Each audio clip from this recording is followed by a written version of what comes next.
नमस्कार दोस्तों, स्वागत है आप सभी का आपके अपने YouTube चैनल होम मिनिस्ट्री में।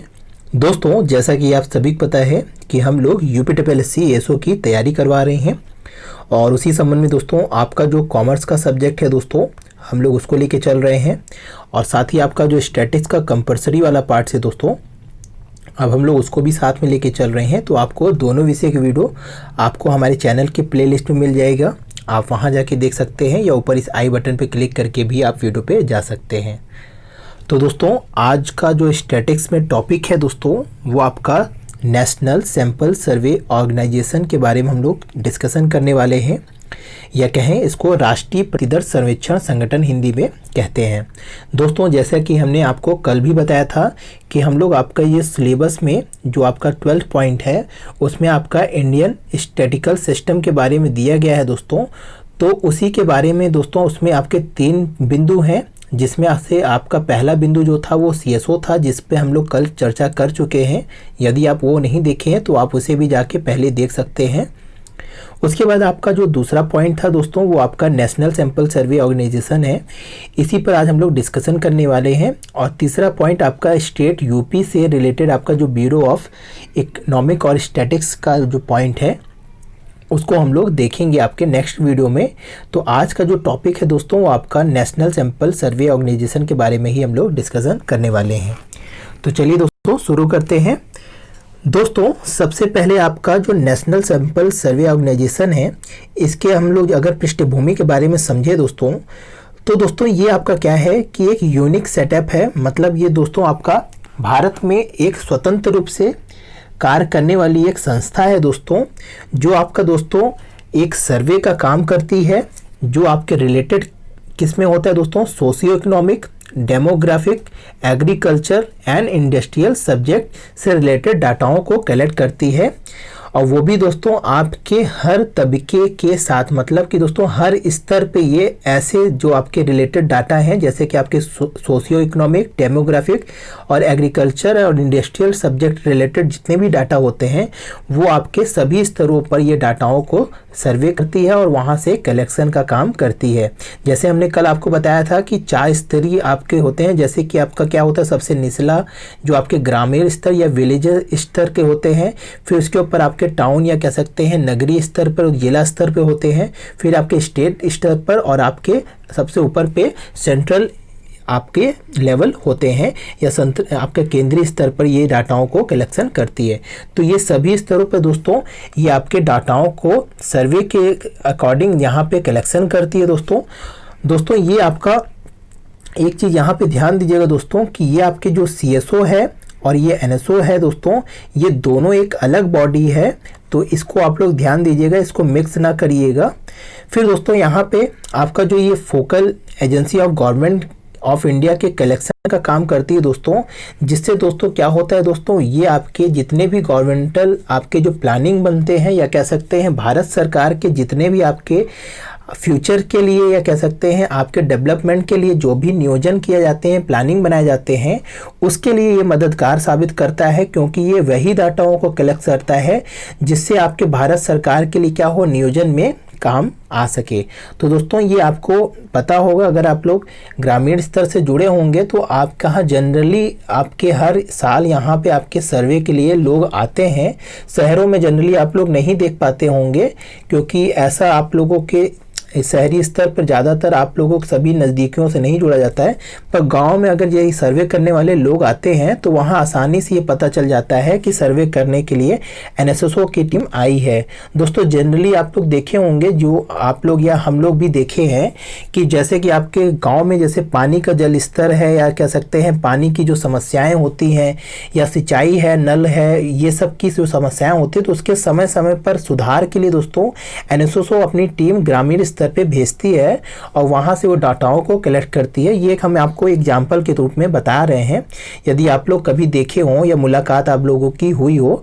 तो दोस्तों ये आपका एक क्या है, स्वतंत्र एक संगठन है, या कैसे स्वतंत्र बॉडी है गवर्नमेंट ऑफ इंडिया के अंतर्गत, जो आपका स्टैटिकल डाटाओं को क्या कहती है, कलेक्ट करती है, जिससे आपके जो भारत सरकार है उनको अपने नियोजन या कह सकते हैं विकास के नियोजन काम करने के लिए ये मददगार साबित होती है।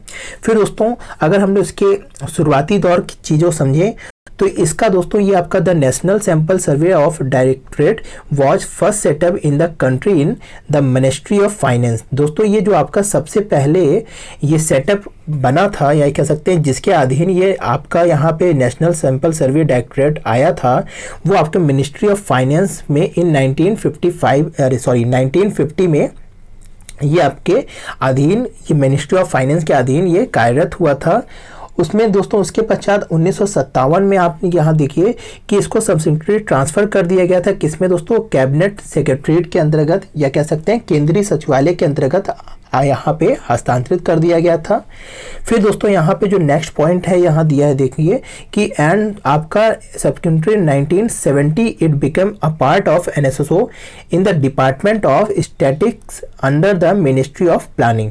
फिर आपका 1970 में इसको कहाँ ट्रांसफ़र कर दिया गया, ये मिनिस्ट्री ऑफ प्लानिंग में हो गया। तो यहाँ पे 3 पॉइंट आप लोग याद रखिएगा दोस्तों कि शुरुआत में जब 1950 में इसको इस्टेब्लिश किया गया था तो ये सबसे पहले दोस्तों मिनिस्ट्री ऑफ फाइनेंस के अंतर्गत कार्यरत था। उसके बाद दोस्तों ये 1957 में ये आपके कैबिनेट सचिवालय, या कह सकते हैं केंद्रीय सचिवालय के अंतर्गत अधीन था। फिर आपका 1970 में ये मिनिस्ट्री ऑफ प्लानिंग के अंतर्गत कार्यरत था। लास्ट में दोस्तों जो इसमें बदलाव हुए हैं वो 1999 में जब आपका यहाँ पे न्यूली क्रिएटेड हुआ था आपका जो ministry of statics and programme implementation है, जिसे हम लोग कल भी चर्चा किए थे, MOSPI।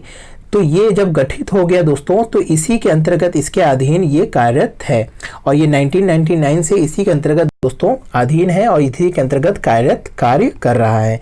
तो इस तरीके से दोस्तों ये आपके कुछ ऐतिहासिक पृष्ठभूमि थे और कुछ यहाँ पे बिंदुएं थी।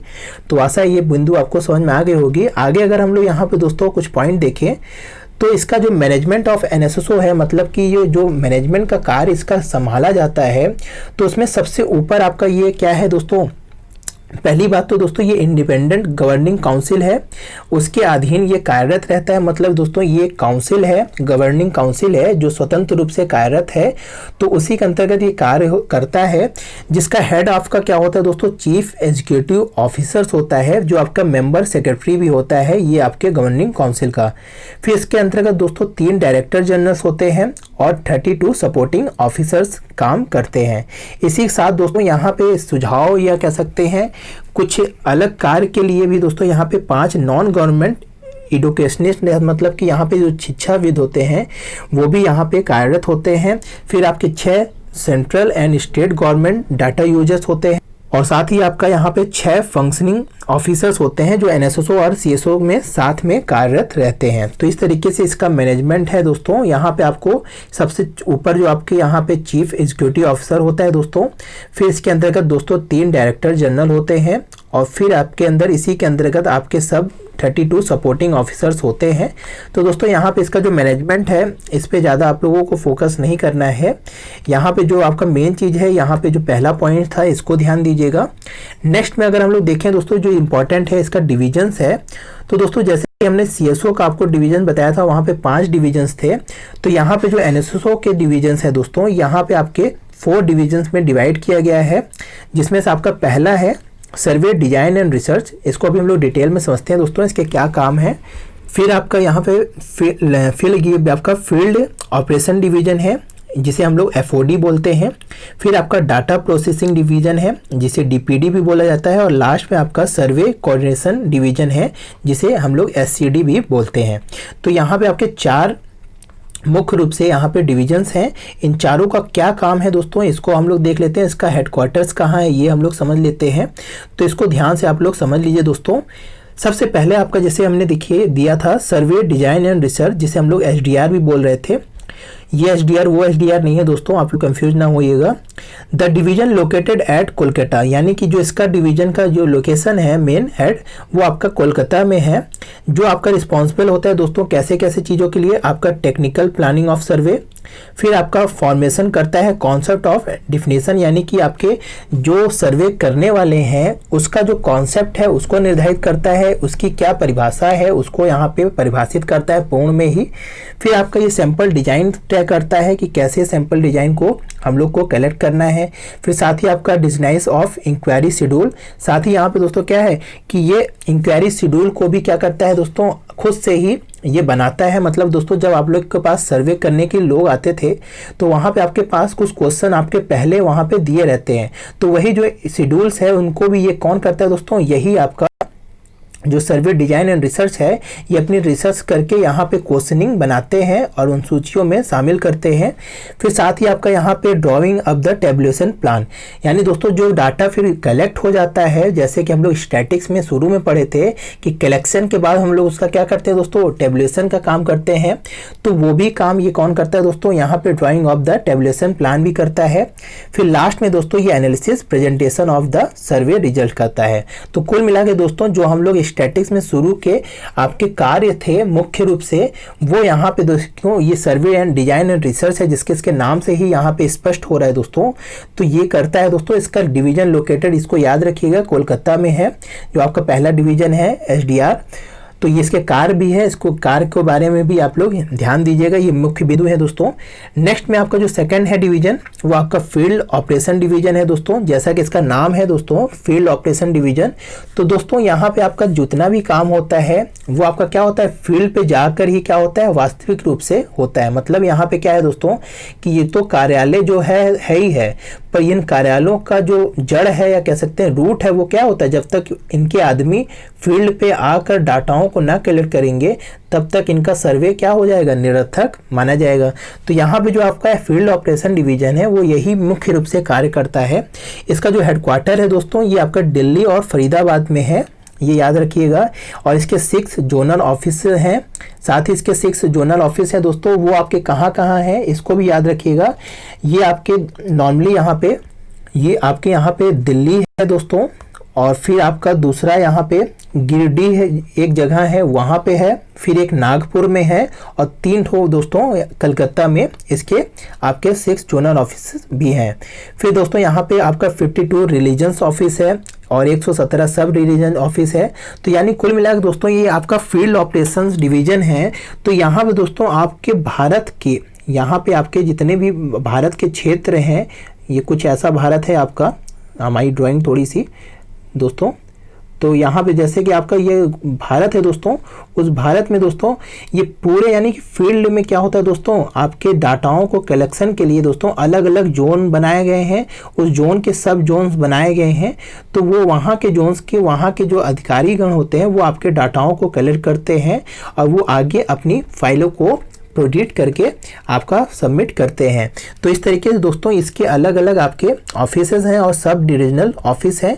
तो दोस्तों ये मुख्य रूप से जो आपका रिस्पॉन्सिबल होता है, क्या होता है दोस्तों, कलेक्शन ऑफ प्राइमरी डाटा। हमने जो आपको बताया कि ये जो फील्ड पे डाटा कलेक्ट करना होता है, यही क्या होता है दोस्तों, अगर प्राइमरी डाटा नहीं होगा तो आगे का काम क्या होगा दोस्तों, कोई भी काम नहीं किया जा सकता है। तो ये जो प्राइमरी डाटा का कलेक्शन का काम होता है दोस्तों, वो आपका फील्ड ऑपरेशन डिवीजन द्वारा ही किया जाता है। और अगर हम लोग सबसे ज़्यादा इसमें अगर देखें तो सभी डिवीजन में सबसे ज़्यादा जो कार्यरत व्यक्ति हैं या कह सकते हैं जो इनके अंतर्गत कार्यरत अधिकारीगण हैं, वो सबसे ज़्यादा आपके FOD के ही अंतर्गत शामिल होते हैं। तो ये दोस्तों आपका ये मुख्य बिंदु इसमें यही है, इसमें कुछ ज़्यादा जानकारी नहीं है। नेक्स्ट अगर हम लोग देखें दोस्तों, तीसरा आपका जो है डाटा प्रोसेसिंग डिवीजन। तो दोस्तों देखिए आप लोगों एक चीज़ यहाँ पे समझने की कोशिश करेंगे। तो देखिए यहाँ पे सर्वे डिजाइन रिसर्च है, मतलब हम लोग सबसे पहले किसी चीज़ का सर्वे करने से पहले क्या करते हैं, उसको डिजाइन करते हैं, उसका रिसर्च करते हैं। तो वो काम को दोस्तों क्या करता है, ये SDR करता है।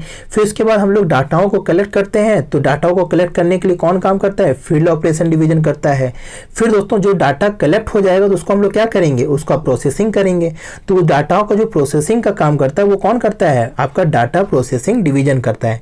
तो दोस्तों सभी का अलग अलग काम है और अलग अलग डिविजन्स में बटे हुए हैं दोस्तों। आपको पता होगा कि विशिष्टीकरण एक शब्द आप लोग समझे होंगे। तो यहाँ पे देखिए हर काम के लिए अलग अलग डिविजन्स बना दिए, जिससे कार्यों में क्या आ जाए, विशिष्टीकरण आ जाए और उसके सही तत्वों तक हम लोग पहुँच सकें। तो दोस्तों जो आपका डाटा प्रोसेसिंग डिवीजन है, इसका हेडक्वार्टर कहाँ पे है दोस्तों, ये आपका कोलकाता में है। फिर दोस्तों इसके अंतर्गत क्या क्या काम है ये भी समझ लेते हैं। इसके 5 अदर्स डाटा प्रोसेसिंग सेंटर है वेरियस प्लेसेस पर। ये भी दोस्तों हमने जो अभी आपको नाम बताए थे वही जगह है। पहला आपका दिल्ली है, फिर आपका गिरिडीह है, फिर एक नागपुर में है और 3 आपके कोलकाता में ही है। तो इस तरीके से इसके 6 वेरियस प्लेस पर यहाँ पे डाटा प्रोसेसिंग सेंटर भी हैं। और फिर आपका दोस्तों is responsible for sample selection, यही दोस्तों सैंपल सिलेक्शन के लिए रिस्पॉन्सिबल होता है। फिर दोस्तों ये सॉफ्टवेयर डेवलपमेंट का काम करता है। मतलब दोस्तों आप लोग जानते होंगे, जैसे कि आप लोग पढ़े होंगे अगर, SPSS एक आपका सॉफ्टवेयर होता है जो क्या करता है दोस्तों, आपके डाटाओं को क्या करता है, एनालिसिस कर सकता है। ये ऑटोमेशन के थ्रू दोस्तों डाटाओं को क्या करता है, ये अपने ही अनुसार एनालिसिस कर सकता है और एक आपकी रिपोर्ट यहाँ पे आपको जिस अनुसार रिपोर्ट चाहिए वो ये रिपोर्ट आपको प्रदान कर सकता है। तो इसी तरह दोस्तों बहुत से आपके सॉफ्टवेयर्स होते हैं, तो ये सॉफ्टवेयर का भी क्या करता है, डेवलपमेंट का काम करता है।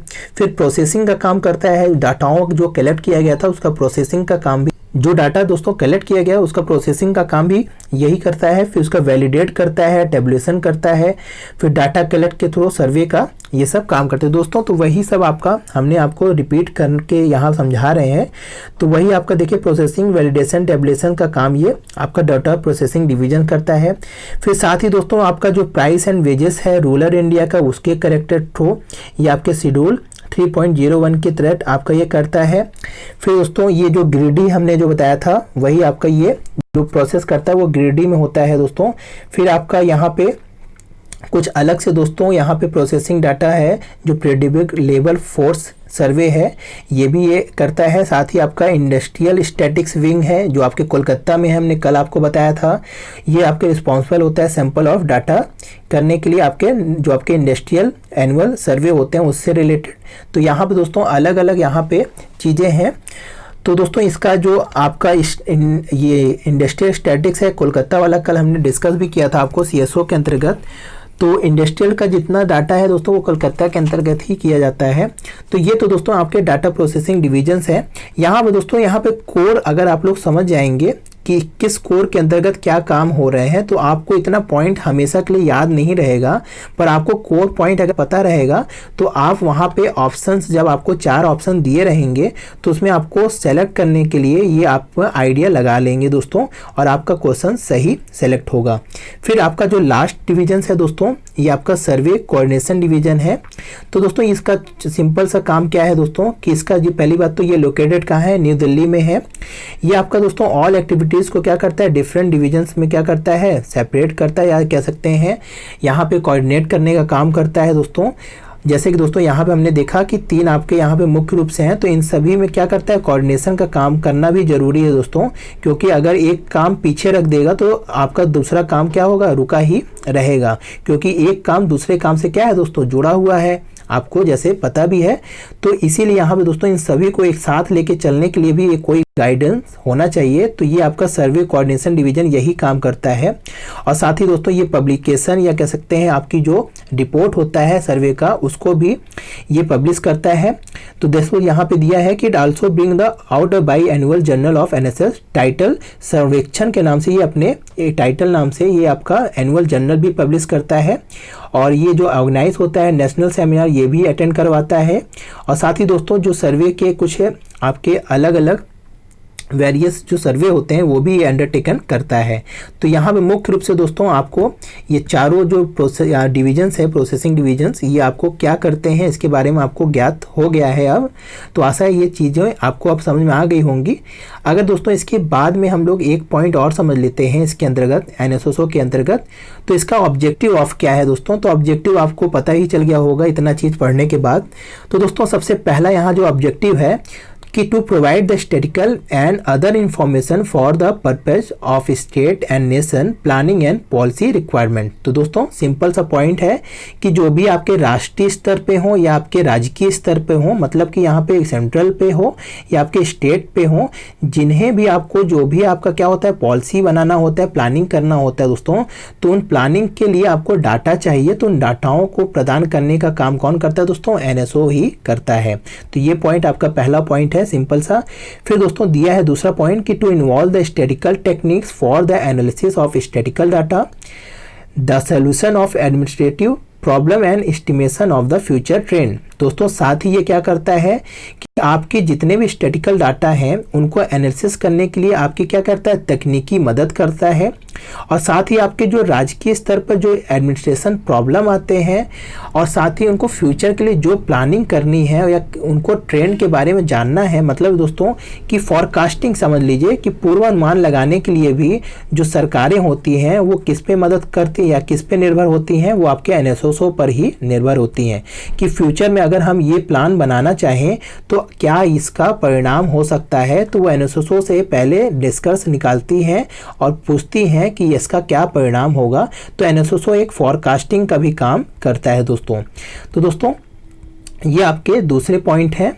फिर अगर हम लोग दोस्तों इसका तीसरा पॉइंट समझ लें, यहाँ पे इसका जो तीसरा पॉइंट दिया गया है दोस्तों, to collect and publish information which we be use those engage the economic activities in the country. तो दोस्तों तीसरा पॉइंट इसका क्या उद्देश्य है कि जो भी आपके आर्थिक जगत के में जो कंट्री के आर्थिक जगत के पहलू हैं या कह सकते हैं गतिविधियां हैं, उनको भी क्या करता है दोस्तों, ये कलेक्ट करता है डाटाओं को, और उनसे रिलेटेड भी ये क्या करता है, डाटाओं को पब्लिश या इंफॉर्मेशन सूचना प्रदान करने का काम करता है।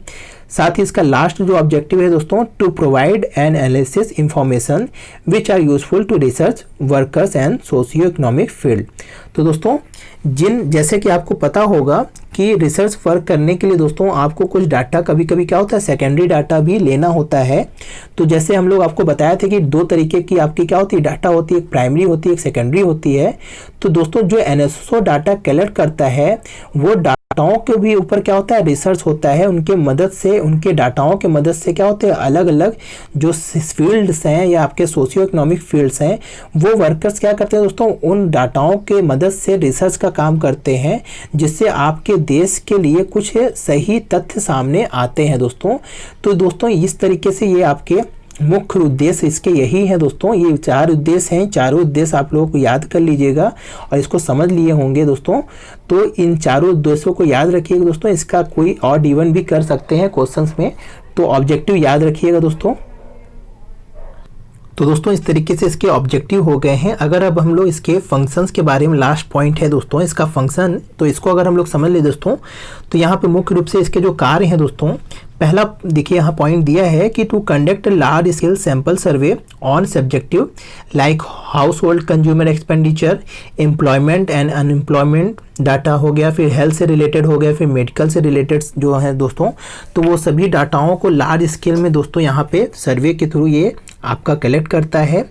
पहला इसका काम यही है दोस्तों कि हर क्षेत्र में यहाँ पे क्या होता है दोस्तों, सैंपल सर्वे का काम करता है। फिर it decided to topic to cover in the particular survey round. साथ ही दोस्तों ये किन क्षेत्रों में कैसा डाटाओं को कलेक्ट करना है इसको भी ये डिसाइड करता है। फिर साथ ही दोस्तों आपका जो एग्रीकल्चर विंग है एफओडी, फिर आपका ये जो रिस्पॉन्सिबिलिटी है दोस्तों आपकी एग्रीकल्चर से रिलेटेड, उसे भी ये निभाता है दोस्तों। तो ये दोस्तों जैसे कि आपका जो एस्टिमेट होता है फसलों का, उसका भी ये क्या करता है दोस्तों, समय समय पे ये डाटाओं को कलेक्ट करता है और अपने टेक्निक्स से सर्वे करके ये अपना रिपोर्ट स्टेटों को प्रदान करता है दोस्तों। फिर आपका इसका जो चौथा काम है दोस्तों, इसका ये प्रतिवर्ष क्या करता है दोस्तों, आपके एनुअल सर्वे ऑफ इंडस्ट्रीज का भी ये कंडक्ट कराता है। फिर साथ ही दोस्तों NSO every year bring out report on status of estimation of agriculture production. तो दोस्तों वही चीज़ हम कह रहे हैं कि जो आपका जो कृषि से रिलेटेड डाटाएं हों वो प्रतिवर्ष यही प्रदान करता है। और साथ ही दोस्तों यहाँ पे लास्ट में जो दिया है responsibility of the result the crop estimation survey of conduct the state. तो दोस्तों ये राज्य स्तर पर भी ये क्या होता है दोस्तों, आपके फसलों की एस्टिमेशन का भी ये काम करता है दोस्तों। तो ये आपके कुछ 6 पॉइंट में इसके फंक्शन है दोस्तों। तो ये तो इसके कार्य हो गए दोस्तों। तो आशा है दोस्तों ये आपके जितने भी फंक्शन है इसको आपको समझ में आ गया होगा दोस्तों। इसमें दोस्तों ज़्यादा कुछ नहीं, वही आपका ऑब्जेक्टिव को ही रिपीटेड किया गया है। तो इसीलिए यहाँ पे जो 6 पॉइंट है दोस्तों ये आपके सामने है। तो इस तरीके दोस्तों आशा है आपको आज एनएसओ के बारे में जानकारी मिल गई होगी दोस्तों और चीज़ें समझ में आ गई होंगी दोस्तों। और इम्पोर्टेंस क्या है आपके एग्जाम के पर्पज़ से उसको भी हमने यहाँ पे नोट डाउन करवाया है दोस्तों। तो आज के लिए दोस्तों इतना ही। आशा है ये सारी चीज़ें आपको समझ में आई होंगी और अच्छी लगी होंगी दोस्तों।